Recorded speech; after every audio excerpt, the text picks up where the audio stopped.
In this video, we're going to talk about a modular table that I built for $25. Little star there, I'll explain that in a second. And I'm going to do this in three parts. The first one will be materials, the second will be showing the assembly, and the third will be doing the final painting and flocking. So the asterisk there is for your mileage may vary. I purchased this for about $25 worth of materials, and I'll explain that in a bit. But I had access to other things I didn't have to completely use up. If you were to have to buy everything from scratch, it would probably cost you about $50 to do this. So just want to be upfront about that. So calling it $25, but it might cost you $50. And here's what the table looked like when I was done. So I'm just going to show you that quickly. It's all modular, it fit together, and here's a couple different configurations. Okay, so what I started out with, Home Depot has these handy panels, and they're $277 Canadian plus tax.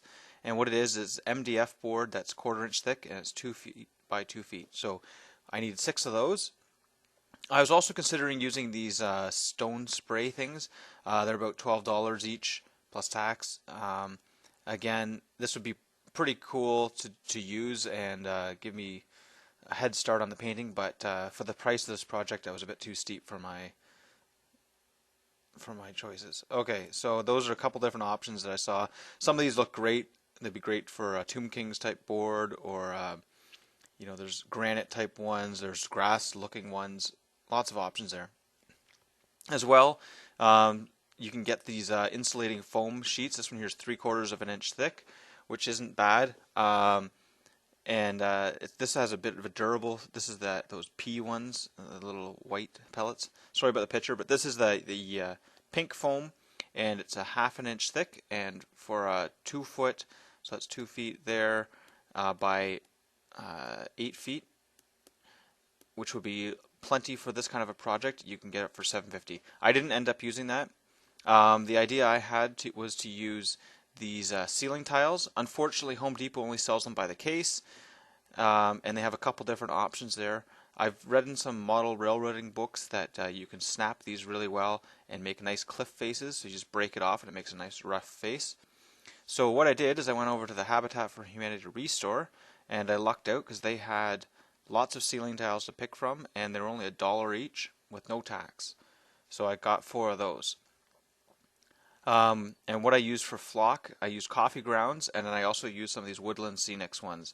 So Mini Wargaming had some of this laying around from their projects, so I borrowed some of that. This is after I used it, so you can see I didn't use much. This one here has already been started. Not including that in the cost of the project, but that's something you might have to buy if you don't have it. So here's the materials list. So I have 6 of these panels. Those are 2 by 2, so 2 feet by 2 feet, 1/4 inch MDF, and with tax and everything, that came to $18.77. So in the States or wherever you might be buying this, it might be a bit different, but under $20 is what I was able to find it for in Canada.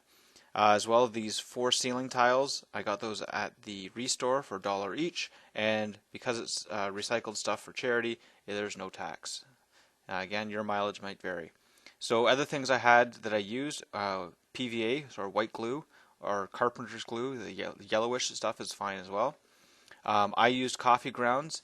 If you're going to use sand, you can buy playground sand. It's a little bit softer on the hands, and therefore your models. And you can get a bag of that for about $5 this time of year. So early summer, it's easy to find at any of the home improvement stores. Paints, here you can go with dollar store paints, or if you have medium brown tones that just laying around, that works as well.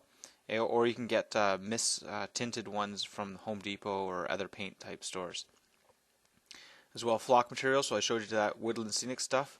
And future floor polish. Now this one here seems kind of weird. What it is it's a clear gloss finish that you buy in the cleaning supplies part of a Walmart or whatever you have near you. It's about $5 for a bottle.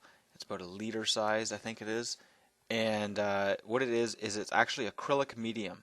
So I used that to seal everything when I was done. I use a spray bottle for that. and it gives you a bit of a glossy finish, so you can take that down with just a quick spray of a matte finish after. But what it does is a cheap way to seal everything in with a clear finish. You could also use watered down glue, but I found this was really easy to spray. Okay, and so the tools that I needed, so I used an X-Acto knife to cut some of the things. I used a jigsaw, battery powered one. You'll see a picture of that. It's not required, but it did save some time. And of course, if you're using power tools, always use the right safety equipment. And if you're a kid, get your parents to help supervise.